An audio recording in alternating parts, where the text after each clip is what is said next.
बिस्मिल्लाहिर्रहमानिर्रहीम। अस्सलाम वालेकुम।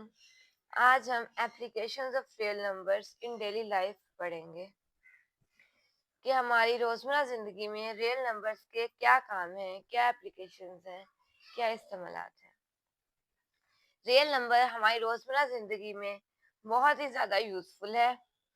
यही वजह है कि हम बहुत छोटी उम्र से काउंट करना, ऐड करना, सब्ट्रैक्ट करना इजीली सीख लेते हैं। लाइफ जो है वो नंबर्स के बगैर इमेजिन भी नहीं की जा सकती। ये रियल नंबर्स के कुछ यूजेस हैं। सबसे पहला यूज है साइंस एंड इंजीनियरिंग। साइंस और इंजीनियरिंग में इस्तेमाल होती है। Medicine and health, environmental science, environment में, कंप्यूटर साइंस में नेविगेशन एंड ट्रांसपोर्टेशन, नेविगेशन और ट्रांसपोर्टेशन में इस्तेमाल होता है। सर्वेइंग एंड आर्किटेक्चर, सर्वेइंग में जो है और आर्किटेक्चर में भी रियल नंबर्स जो है वो यूज होते हैं। स्टैटिक्स एंड डाटा, ये रियल नंबर्स के कुछ यूजेस हैं। नेक्स्ट ये एग्जांपल 9 है। अब ये देखते हैं, the sum of two real numbers is 8 and their difference is 2, find the number. मतलब कोई से दो रियल नंबर को अगर हम ऐड करें तो 8 आए, और उन्हीं दो नंबर रियल नंबर्स को अगर हम सब्ट्रैक्ट कर दें, डिफरेंस कर दें, माइनस कर दें तो 2 आए। तो वो दो नंबर कौन से हैं वो हमने फाइंड करने हैं। ये एग्जांपल है। अब दो रियल नंबर्स हम लेट कर लेते हैं, लेट ए एंड बी। एक ए और एक बी, दो रियल नंबर हमने लेट कर लिए। Be two real numbers.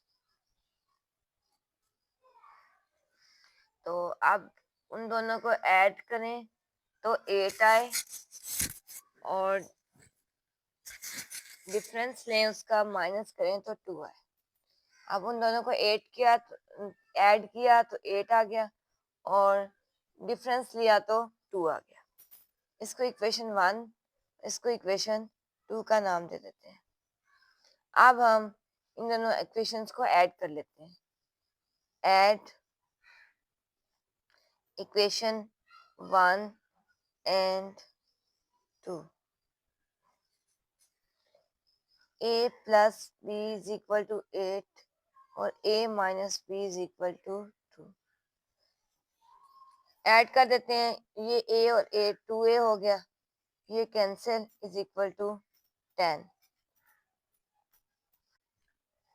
ये प्लस था, ये माइनस था, तो ये आपस में कैंसिल हो गए, और 8 और 2 10 हो गया, और ये a 1 1 होता है तो 2a हो गया। तो यहाँ पे a जो है वो 10, और ये मल्टीप्लाई हो रहा था, यहाँ पे आके डिवाइड हो गया। 2 1 द 2, 2 5 द 10, तो ये a की वैल्यू 5 आ गई। मतलब एक रियल नंबर 5 है। अब दूसरा ढूंढने के लिए हम 5 को ये इक्वेशन 1 और 2 में से किसी भी एक इक्वेशन में पुट कर देंगे। पुट 2 में कर लेती हूँ मैं। Put a is equal to 5 in 2, a minus b is equal to 2, ये इक्वेशन 2 थी। a जो है वो 5 है, minus b is equal to 2। Minus b यहीं पे रहने देते हैं, 2 ये प्लस का है तो इधर आके माइनस कर देगा। Minus b is equal to -2 -5 जो है वो -3 होता है।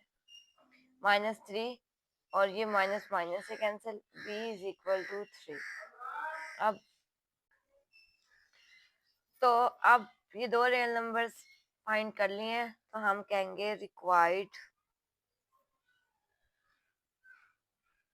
Real numbers are 5 and 3। 5 और 3 जो है वो रिक्वायर्ड रियल नंबर्स थे। अब इन दोनों को ऐड करने से 8 भी आता है, और इन दोनों को माइनस करने से 2 भी आता है। नेक्स्ट है टेम्परेचर कन्वर्जन्स। ये 3 स्केल्स आपको नजर आ रहे हैं। 3 स्केल होते हैं, एक केल्विन स्केल होता है, सेल्सियस स्केल होता है, और फ़ारेनहाइट स्केल होते हैं। ये 3 स्केल्स होते हैं। तो ये 3 फ़ॉर्मूले आपने याद करने हैं। सेल्सियस से केल्विन में चेंज करने का ये फ़ॉर्मूला है। अगर कोई वैल्यू सेल्सियस में दी गई हो और उन्हें कहा गया हो कि वो केल्विन में चेंज करें, तो हम इस फ़ॉर्मूले से करेंगे। अगर कोई वैल्यू फ़ारेनहाइट में दी गई हो और उसे सेल्सियस में चेंज करना हो, तो हम ये फ़ॉर्मूला यूज़ करेंगे।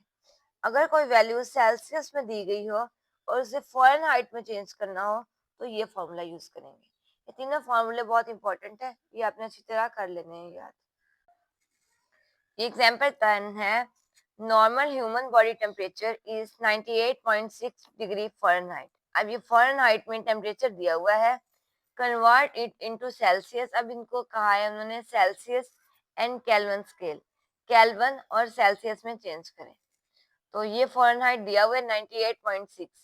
इसको सेल्सियस स्केल में पहले चेंज करते हैं। सेल्सियस स्केल में चेंज करने का पीछे मैंने फार्मूला बताया है, ये फार्मूला था सेल्सियस में चेंज करने का फ़ारेनहाइट से। तो फ़ारेनहाइट ये 5/9 वैसे के वैसे लिख दिया है। फ़ारेनहाइट स्केल की जगह 98.6 लिख दिया है। ये फ़ारेनहाइट स्केल की ये वैल्यू थी -32। अब 98.6 में से 32 माइनस करें तो 66.6 आता है, ये लिख दिया है। और 5/9 को डिवाइड करें तो 0.55 आता है। इसको डिवाइड करने से ये आते हैं और ये वैसे का वैसे। अब इनको मल्टीप्लाई करें तो 37 आता है। तो ये 37 सेल्सियस में चेंज हो गया है। अब जो है सेल्सियस में चेंज हो गया तो उसको केल्विन में चेंज करेंगे। केल्विन में चेंज करने का, सेल्सियस से केल्विन में चेंज करने का ये फॉर्मूला था। तो 37 सेल्सियस की जगह लिख दिए प्लस 273 और इन दोनों को ऐड कर दिए। अब ये केल्विन में चेंज हो गया सेल्सियस से। इस एग्जांपल में सबसे पहले फ़ारेनहाइट से सेल्सियस में चेंज करेंगे, उसके बाद फिर सेल्सियस से केल्विन में चेंज करेंगे। हम डायरेक्ट फ़ारेनहाइट से केल्विन में चेंज नहीं कर सकते क्योंकि हमारे पास उसका फॉर्मूला नहीं है। हमारे पास फ़ारेनहाइट से सेल्सियस में चेंज करने का फॉर्मूला है। हमने सेल्सियस में चेंज किया, फिर सेल्सियस से हमने केल्विन स्केल में चेंज कर दिया। नेक्स्ट टॉपिक है प्रॉफिट एंड लॉस। तो ये फॉर्मूले हैं। प्रॉफिट का फॉर्मूला है selling price minus cost price. Sale price में से कॉस्ट प्राइस माइनस कर देनी है तो हमें पता चल जाएगा कितना प्रॉफिट है। प्रॉफिट परसेंटेज का फॉर्मूला है profit divided by cost price multiply 100। Profit को मल्टीप्लाई कॉस्ट प्राइस से कर दें और प्रॉफिट को डिवाइड कॉस्ट प्राइस से करें और मल्टीप्लाई 100 से करें तो प्रॉफिट परसेंटेज आ जाता है। दूसरा लॉस का, loss cost price minus selling price. Cost price, जो प्राइस खरीदी है वो कॉस्ट प्राइस होती है और जो प्राइस सेल की है वो सेलिंग प्राइस होती है। कॉस्ट प्राइस में से सेलिंग प्राइस माइनस कर देनी है तो वो लॉस हो जाएगा। लॉस परसेंटेज जो है वो loss divided by cost price multiply 100।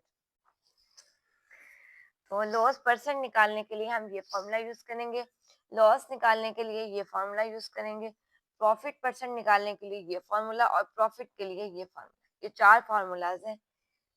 उसके बाद एग्जाम्पल है, हमाइल ने परचेज किए, खरीदा है ₹6590, 6590 6500 तकरीबन 7000 का, 6590 का हमाइल ने एक बाईसाइकिल खरीदा है एंड सोल्ड और बेच दिया है इसे 6850 रुपए का, 6850 का बेच दिया है। Find their profit percent. से जो प्रॉफिट हुआ है उसका परसेंटेज बताएं, कितने परसेंट जो है प्रॉफिट हुआ है। ये सोल्यूशन है। कॉस्ट प्राइस, जो प्राइस जिस पे खरीदा है वो 6590 है। तो सेलिंग प्राइस, सेल किया है, बेच दिया है, वो 6850 रुपए का। 6590 का खरीद के 6850 का बेच दिया है। तो प्रॉफिट कितना हुआ? प्रॉफिट का फॉर्मूला होता है selling price minus cost price. ये मैंने पहले भी पीछे बताया है आपको। सेलिंग प्राइस 6850 है माइनस कॉस्ट प्राइस 6590 है। इसमें से माइनस करें तो 260 आता है। प्रॉफिट जो है वो 260, 260 रुपए का उसको मुनाफा हुआ है, प्रॉफिट हुआ है। क्वेश्चन में हमें प्रॉफिट परसेंटेज निकालने के लिए कहा था, तो हम प्रॉफिट परसेंटेज निकालने से पहले प्रॉफिट निकालेंगे, क्योंकि प्रॉफिट परसेंटेज के फॉर्मूले में प्रॉफिट है। तो प्रॉफिट फाइंड कर लिया है, प्रॉफिट परसेंटेज का फॉर्मूला लगा देंगे। उसके बाद प्रॉफिट 260 का हुआ है, मल्टीप्लाई 100 और ये डिवाइडेड बाय कॉस्ट प्राइस, जिस प्राइस पे खरीदा था 6590। इसको मल्टीप्लाई करेंगे आपस में, फिर डिवाइड कर देंगे, तो ये तकरीबन 3.94%, तकरीबन 94 है तो 4%, 4% उसको प्रॉफिट हुए। उमेर bought a book of ₹850। उमेर ने एक किताब 850 रुपए की खरीदी है, एंड सोल्ड इट और बेच दी है ₹720, 720 रुपए की। उसने 850 की किताब खरीद के 720 रुपए की बेच दी है। What was his loss percent, उसकी लॉस परसेंटेज बताएं कि लॉस कितना हुआ है। सबसे पहले लॉस फाइंड करेंगे, उसके बाद उसकी परसेंटेज फाइंड करेंगे। कॉस्ट प्राइस खरीदा था कितने का, 850 रुपए की बुक खरीदी थी, और सेलिंग प्राइस बेची कितने की, 720 रुपए की बेची। तो ये फॉर्मूला लॉस का है, cost price minus selling price. Cost price 850 है और सेलिंग प्राइस 720 है। 850 में से 720 निकालें, 130, 130 रुपए का उसको लॉस हुआ है। तो अब उसकी परसेंटेज निकालें, परसेंटेज का फॉर्मूला लगाया है, लॉस 130 का है, खरीदी उसने 850 की है, मल्टीप्लाई 100। अब इसको इसे डिवाइड करके मल्टीप्लाई 100 से करवा देंगे, तो 15.29% आंसर आ जाएगा। तो इसका मतलब 15% उसको नुकसान हुआ है। Saleem, Nadeem and Tanveer earn a profit of ₹4,50,000। Saleem, Nadeem और तनवीर को प्रॉफिट हुआ है 4,50,000 का फ्रॉम अ बिजनेस, एक बिजनेस से उनको 4,50,000 का प्रॉफिट हुआ है, फायदा हुआ है। इफ दियर इन्वेस्टमेंट, अगर उनकी इन्वेस्टमेंट बिजनेस में 4:7:14 इस रेशो से हो, मतलब कि सलीम ने 4 हिस्से, नदीम ने 7 हिस्से और तनवीर ने 14 हिस्से दिए थे, इस तरह इन्वेस्टमेंट हो, तो हर बंदे को कितना फायदा हुआ, फाइंड ईच पर्सन, हर पर्सन को कितना प्रॉफिट हुआ है वो फाइंड करना है। प्रॉफिट अर्न, प्रॉफिट कितना हुआ है, 4,50,000 का। रेशियो जो दी हुई है वो क्या है, 4:7:14। इन सारी पहले रेशियोज को ऐड कर देते हैं, 4 + 7 + 14 25, ये टोटल 25 आ गया है। 4 डिवाइडेड बाय 25, हर पर्सन का, पहला सलीम है, सलीम की 4, सलीम की फाइंड करने के लिए पहला उसका 4 था, 4 को डिवाइड करेंगे 25 से और मल्टीप्लाई कर देंगे इससे।